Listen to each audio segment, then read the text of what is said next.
अस्सलाम वालेकुम दोस्तों, क्या हाल चाल है। तो आज की वीडियो में हम कंपैरिजन करने वाले हैं दो मोस्ट पॉपुलर डिवाइसेस का। एक है ओप्पो की तरफ से जो कि पिछले साल की लॉन्च थी, यानी कि ओप्पो रीनो 11F, और ये पिछले साल काफ़ी पॉपुलर डिवाइस थी और अभी तक ये मार्केट में सेल हो रहा है। उसके अलावा दूसरी जो हमारे पास डिवाइस है वो है टेक्नो की तरफ से, टेक्नो कैमन 40।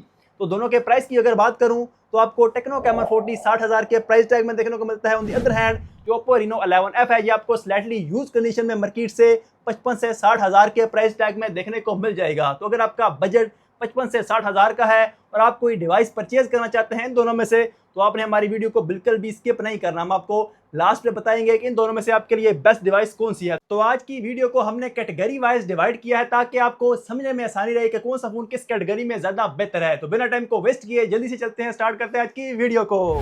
सबसे पहले डिस्प्ले को कंपेयर करें तो आपको टेक्नो कैमन 40 में मिलता है 6.78 इंचेस वाला एक एमोलेड डिस्प्ले जो कि 120 हर्ट्ज को सपोर्ट करता है। प्लस यहाँ पे आपको स्क्रीन टू बॉडी रेशियो 90% के अराउंड के देखने को मिलते हैं। ऑन द अदर हैंड अगर बात करूं ओप्पो रीनो 11F की, तो यहाँ पे आपको 6.7 इंचेस वाला एक डिस्प्ले देखने को मिलता है जो कि 120 हर्ट्ज को सपोर्ट करता है और ये भी एक एमोलेड डिस्प्ले है। प्लस यहाँ पे आपको स्क्रीन टू बॉडी रेशियो भी 90% के अराउंड के देखने को मिल जाते हैं। बाकी अगर बात करूं स्क्रीन की प्रोटेक्शन की, तो दोनों स्मार्टफोन में आपको पांडा ग्लास की सपोर्ट देखने को मिल जाती है।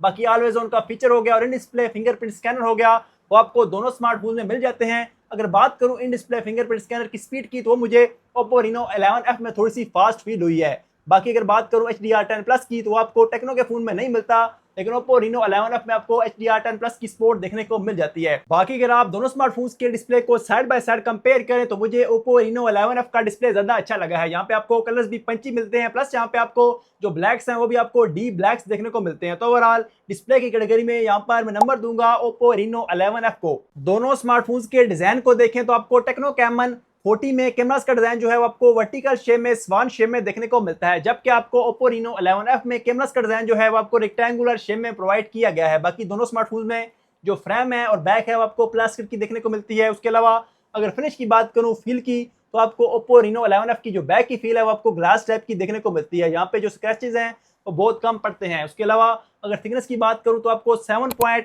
mm की थिकनेस मिलती है ओप्पो रीनो 11F में, और आपको टेक्नो में 7.3 mm की थिकनेस देखने को मिलती है। बाकी अगर वेट की बात करूं तो आपको 182 ग्राम्स का वेट मिलता है टेक्नो कैमन 40 में, जबकि आपको ओप्पो रीनो 11F में जो वेट है इसका वो 178 ग्राम का देखने को मिलता है। बाकी बटन एंड पोर्ट्स की बात करूं तो जो दोनों स्मार्टफोन में डिफरेंसेस हैं वो मैं आपको यहाँ पर बता देता हूं। आपको टेक्नो के फोन में लेफ्ट साइड पर एक एक्स्ट्रा बटन देखने को मिल जाता है जिसे टेक्नो वन टैप बटन बोलता है और ये AI का बटन है। उसके अलावा आपको टेक्नो कैमन 40 में ऊपर वाली साइड पे IR ब्लास्टर भी एक्स्ट्रा देखने को मिल जाता है। बाकी ऑलमोस्ट जो बटन एंड पोर्ट्स हैं वो आपको सेम ही देखने को मिलती हैं। तो यहाँ पर अगर मुझे एक फोन डिसाइड करना हो तो मेरा जो वोट होगा वो जाएगा टेक्नो कैमन 40 की तरफ। यहाँ पे इसका डिजाइन मुझे अच्छा लगा है, लेकिन डिजाइन जो है हर किसी की अपनी चॉइस पे होता है, यानी कि पर्सनल प्रेफरेंस पे होता है। तो यहाँ पर डिजाइन वाला मामला जो है वो मैं आप पे छोड़ता हूँ, आपने हमें बताना है कि आपको इनमें से किसका डिजाइन ज्यादा अच्छा लगा है। तो यहाँ पर जो डिजाइन वाली कैटेगरी है उसमें मैं यहाँ पर दोनों को टाई पे रखूंगा। IP रेटिंग को डिस्कस करें तो आपको दोनों स्मार्टफोन में इतना फर्क फील नहीं होने वाला। आपको ओप्पो रीनो 11F में IP65 की डस्ट एंड वाटर रेजिस्टेंस देखने को मिलती है, जबकि आपको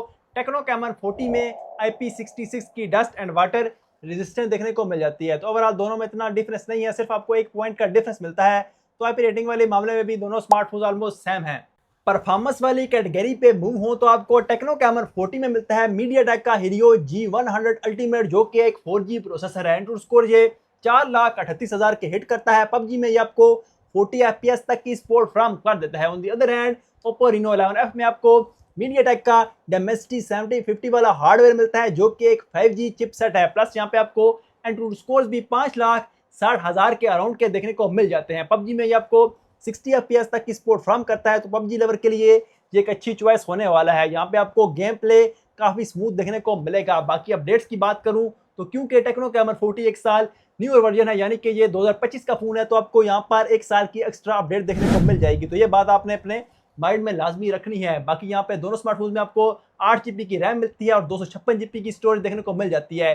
स्टोरेज टैब की बात करूं तो आपको UFS 2.2 वाली स्टोरेज टैब देखने को मिलती है टेक्नो कैमन 40 में, जबकि आपको ओप्पो रीनो 11F में UFS 3.1 वाली स्टोरेज टैब देखने को मिल जाती है। तो क्लियरली यहाँ पर परफॉर्मेंस में और स्टोरेज टैब में क्लियरली विनर निकल कर आता है ओप्पो का ओप्पो रीनो 11F।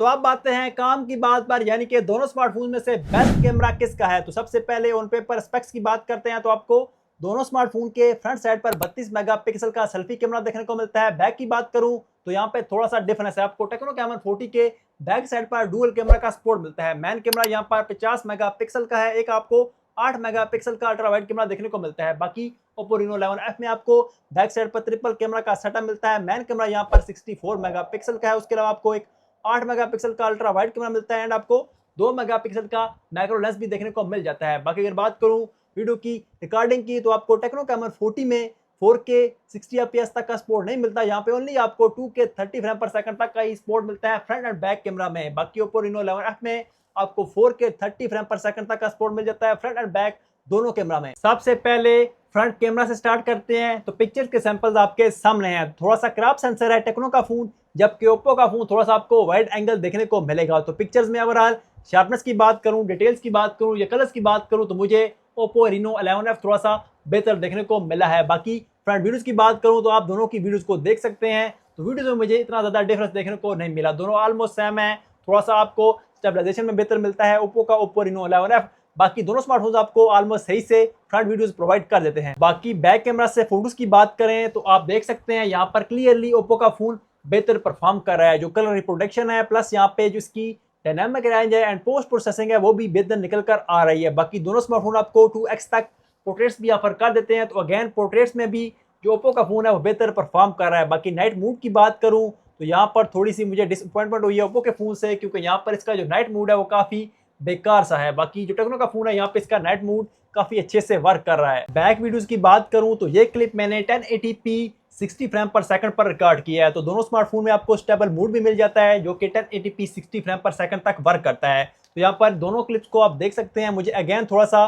बेहतर लगा है यहाँ पे वीडियोस में ओप्पो का Oppo Reno 11F। यहाँ पे मुझे थोड़ी सी शार्प वीडियोस लगी हैं इसकी, प्लस यहाँ पे इसके कलर्स भी थोड़े से मुझे डिसेंट लगे हैं। उसके अलावा स्टेबलाइजेशन भी Oppo Reno 11F की बेहतर निकल कर आती है। बाकी यहाँ पे जो Oppo Reno 11F है यहाँ पे आपको 4K 30 फ्रेम पर सेकंड का भी ऑप्शन देखने को मिल जाता है, जिसको ऑन करने के बाद आप क्लियरली यहाँ पर कलर्स का डिफरेंस देख सकते हैं। बाकी दोनों स्मार्टफोन में आप 720p 30 फ्रेम पर सेकंड पर बुके वीडियोस को भी रिकॉर्ड कर सकते हैं। तो दोनों फोन में आपको ये ऑप्शन देखने को मिल जाती है। तो अगर आपने कोई सिनेमैटिक वीडियो रिकॉर्ड करनी है तो आप यहाँ पर रिकॉर्ड कर सकते हैं। उसके अलावा आपको दोनों स्मार्टफोन में डुअल वीडियोस को भी ऑप्शन देखने को मिल जाती है। तो आप 1080p 30 फ्रेम पर सेकंड पर दोनों स्मार्टफोन में डुअल वीडियोस को भी रिकॉर्ड कर सकते हैं। तो कैमरा को सम अप करते हैं तो ओवरऑल अगर बात करूं तो Oppo Reno 11F जो है वो क्लियरली यहाँ पर कैमरास में विनर निकल कर आता है। साउंड क्वालिटी की बात करूं तो आपको Oppo Reno 11F में सिंगल स्पीकर देखने को मिलता है, जबकि आपको टेक्नो कैमन 40 में डुअल स्पीकर्स की ऑप्शन देखने को मिलती है। प्लस यहाँ पे आपको डुअल एटमॉस की सपोर्ट भी देखने को मिल जाती है। तो बारी बारी आप दोनों की वॉइस को सुने।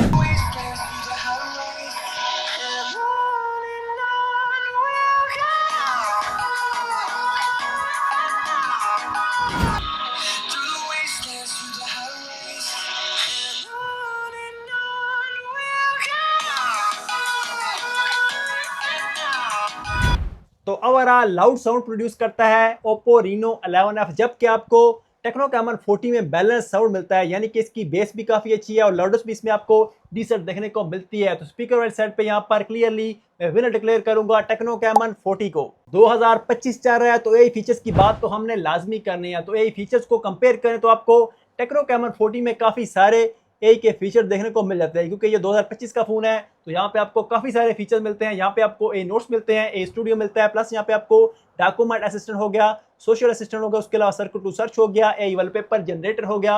ये सारे ऑप्शन यहाँ पे आपको देखने को मिल जाते हैं। ऑन द अदर अगर बात करूँ ओप्पो की तो यहाँ पे आपको लिमिटेड से ही फीचर देखने को मिलते हैं ए के। यहाँ पे आपको ए स्टूडियो मिलता है, ए रिफ्लेक्शन रिमूवर, प्लस यहाँ पे आपको ए इरेजर भी मिल जाता है। उसके अलावा यहाँ पे आपको ए इमेज इनहेंसर का भी ऑप्शन देखने को मिल जाता है। तो ए फीचर्स की और अगर बात करूं तो टेक्नो कैमन 40 यहाँ पर ए फीचर्स में बाजी ले जाता है। लास्ट पे बात करते हैं दोनों स्मार्टफोन्स की बैटरी एंड चार्जिंग की स्पीड की। तो आपको टेक्नो कैमन 40 में मिलती है 5200 mAh की बैटरी, प्लस यहाँ पे आपको 45 वाट की चार्जिंग की सपोर्ट भी देखने को मिल जाती है। ऑन दी अदर हैंड बात करूं ओप्पो की तो यहाँ पे आपको मिलती है 5000 mAh की बैटरी एंड यहाँ पे आपको 67 वाट की चार्जिंग की सपोर्ट भी देखने को मिल जाती है। तो ओवरऑल बड़ी बैटरी आपको मिलती है टेक्नो कैमन 40 में। और अगर आपको फास्ट चार्जिंग चाहिए तो आपको मिलेगी Oppo Reno 11F में। लेकिन Oppo में आपको एक इशू ये मिलेगा कि इसकी जो बैटरी हेल्थ है वो आपको उस तरह से देखने को नहीं मिलेगी, क्योंकि ये आपको यूज पोजीशन में मिलेगा। तो आपको जो बैटरी हेल्थ है वो थोड़ी सी कम ही देखने को मिलेगी, जिसकी वजह से आपको बैटरी टाइमिंग कम मिल सकती है। तो मुझे भी इसकी जो बैटरी टाइमिंग है